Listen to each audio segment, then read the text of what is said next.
most amazing artist. I hope you are having a wonderful day today. Welcome to a brand new project. This project is called Color Mixing Turtles because for the first part of this project, we are going to be mixing all three of the secondary colors, orange, violet, and green. And we're going to be mixing those three secondary colors onto paper plates. So to do this project at home, you're going to need 3 paper plates because we're going to make 3 turtles all together.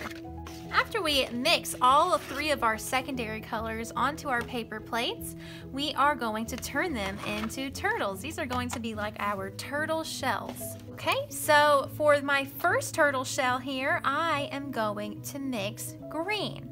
Does anybody remember what 2 primary colors do I need to make green? If you said yellow and blue, then you can go ahead and give yourself a pat on the back. Good job, friends. When you get to your table today, you are going to have a paintbrush and you're going to have a paper plate. Miss M is going to come around and I am going to squirt some paint onto your paper plate. Just like this.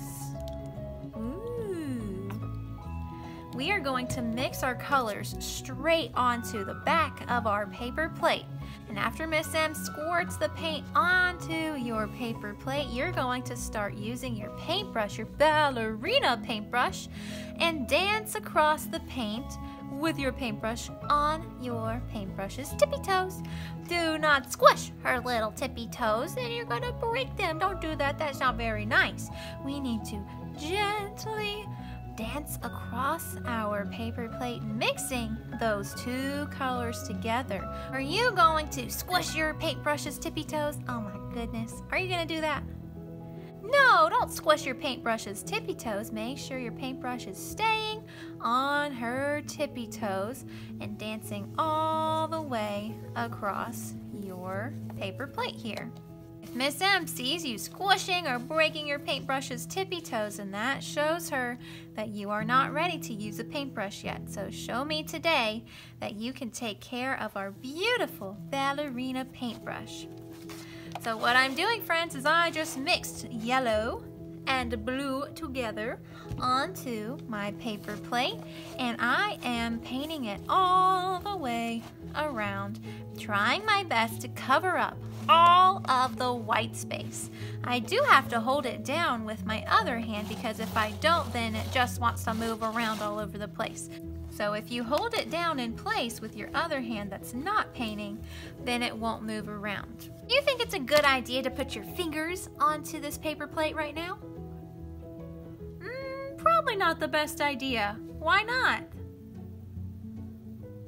Yeah, then we're gonna get paint all over our fingers, and that would make a huge mess. We do not need to get paint all over our hands.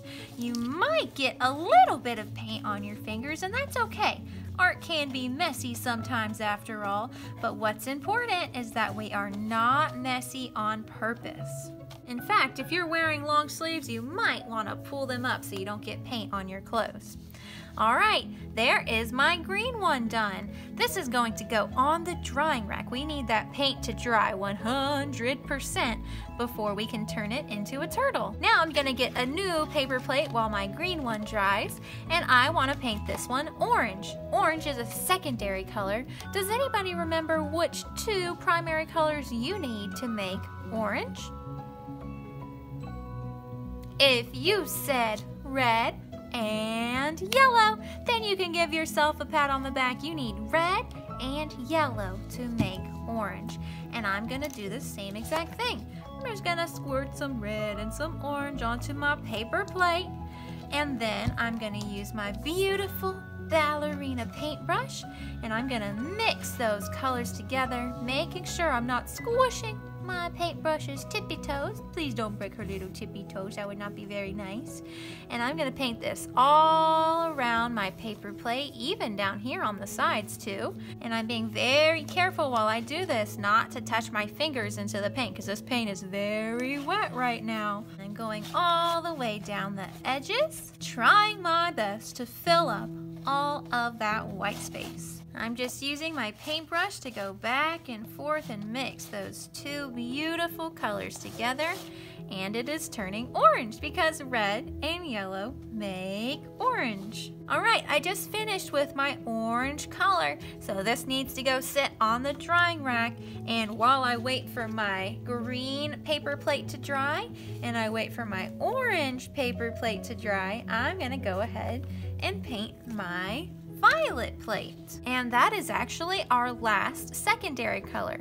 Remember, there's only 3 secondary colors, green and orange, which we just did, and violet is the last one. Do you remember which 2 colors you need to make violet? If you said red and blue, then give yourself a pat on the back. Good job, friends. So I'm gonna do the same thing that I just did for my other plates. I'm gonna use red and blue, and I'm gonna paint my entire paper plate while mixing these colors. Let's see what happens when we mix red and blue. Look, it's turning a violet color. The more you mix your 2 colors together, the better you will be able to see your secondary colors start to show up. So the more I mix this red and blue paint together, the more violet I can see. And I'm trying my best to go over the whole thing and fill up all the white space, making sure to try my best not to get my fingers in the wet paint.